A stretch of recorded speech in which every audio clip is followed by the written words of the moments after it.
அற்புதமான அனுபவத்தை ஆனந்தமாக பகிர்ந்து கொள்ள நான் உங்கள் மஞ்சுநாத குருக்கள் வந்திருக்கிறேன்.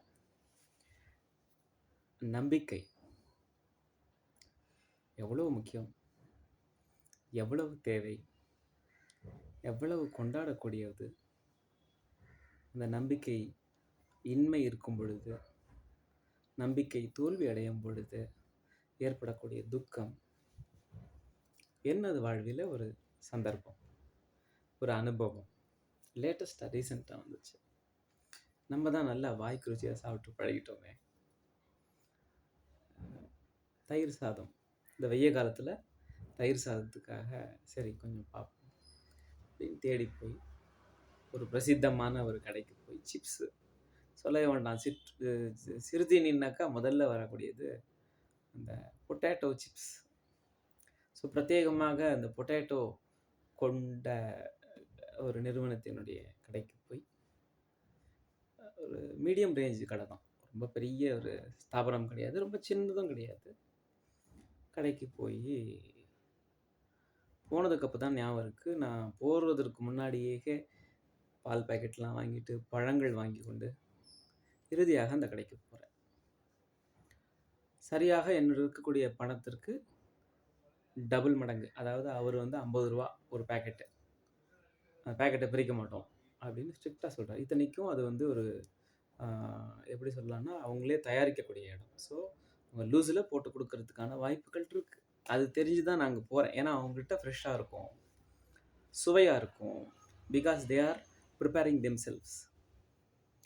ஸோ என்னுடைய எதிர்பார்ப்பு என்னன்னாக்கா, சரி என்கிட்ட 25 ரூபா ஷார்ட்டேஜில் இருக்குது. நான் என் வண்டியெலாம் எடுத்து ஏதாவது காயின்ஸ்லாம் போட்டு வச்சுருப்போம்ல, அந்த பெட்ரோல் போட்டுட்டு காற்றடிக்கும் போது நண்பருக்கு கொஞ்சம் அப்படியே டிப்ஸ் கொடுப்போம் பாருங்கள், அதுக்காக போட்டு வச்சுருப்போம் பாக்ஸில் சீட்டுக்கடியில். அதெல்லாம் தேடி ஒரு 10 ரூபா தேடி கண்டுபிடிச்சிட்டேன். என்கிட்ட 16 ரூபா இருந்தது, அதில் ஒரு 10 ரூபா கிடச்சிருச்சு.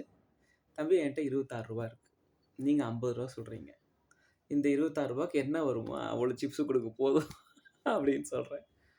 அவர் முடியவே முடியாதுன்னுட்டார். என்னப்பா நம்பிக்கை இல்லையா என் மேலே அப்படின்னாரு. இல்லை இல்லை சார், 50 ரூபா கொண்டு வாங்க, சிப்ஸ் வாங்கிக்கோங்க. எனக்கு ஒரு மாதிரி ஆகிவிட்டது. சரி எப்படி ஒரு கன்வின்ஸ் பண்ணுறதுன்னு தெரியல. ஏற்கனவே நான் கடைக்கு வந்திருக்கேன், 16 வருஷமாக இந்த ஏரியாவில் சுற்றிக்கிட்டு இருக்கேன். எனக்கு என்ன சொல்லி இது பண்ணுறது தெரியவில்லை. என்ன தோன்றியதோ இல்லையோ தெரியல, வண்டி எடுத்தேன். ஒரு 1/4 கிலோமீட்டர், 2-3 ஃபர்லாங் வண்டியை சுற்றி வந்து வேற ஒரு கடை, இதே போல் கிட்டத்தட்ட கடை. இது மெயின் ரோட்டில் இருக்குது, அது கொஞ்சம் உள்ள ரெசிடென்ஷியலாக இருக்குது. அந்த கடைக்கு போனேன். தம்பி என்கிட்ட 26 ரூபா இருக்குது, உருளைக்கிழங்கு சிப்ஸு வேணும்.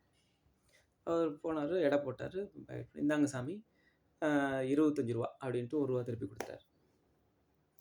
அந்த சிப்ஸை வாங்கிக்கிட்டு மறுபடியும் முதல் கடைக்கு போனேன், 50 ரூபா சிப்ஸு கடைக்கு. அந்த பையன்கிட்ட காட்டி, தம்பி இது நான் கொடுத்த கடை, நான் கொடுத்த பணத்துக்கு உண்டான சிப்ஸு. இல்லை இல்லை, ஓனர் கேமராவில் பார்ப்பாங்க, நான் ஒன்று குறை சொல்லலை, உன்னை தப்பு சொல்லலை, உன்னுடைய ரூல்ஸ் படி நீ நடந்துக்கிற.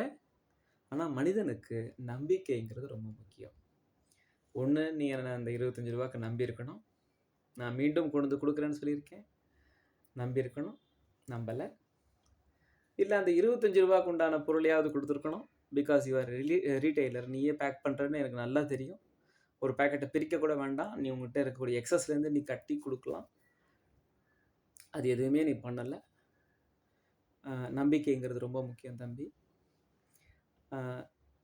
இந்த பணத்துக்கு தான் சிப்ஸ் வழங்கப்படும் அப்படின்னு, விற்கப்படும் அப்படின்னாக்கா, என்கிட்ட என்ன பணம் இருக்கோ அந்த பணத்துக்காக உண்டான பொருளை எங்கே கொடுக்குறாங்களோ அங்கே நான் தேடி போயிடுவேன். இனிமேல் வாழ்க்கையில் ஒரு பொழுதும் 50 ரூபா இருந்தாலும் உன் கடைக்கு நான் வரமாட்டேன் அப்படின்ட்டு அவர்கிட்ட சொல்லிட்டு வந்துட்டேன். இது போன்ற அனுபவம் உங்கள் வாழ்க்கையில் நடந்திருந்தால் அதை நீங்கள் எப்படி ஹேண்டில் பண்ணீங்க, எப்படி கடந்து வந்தீங்கன்னு பகிர்ந்து கொள்ளுங்கள் நண்பர்களே.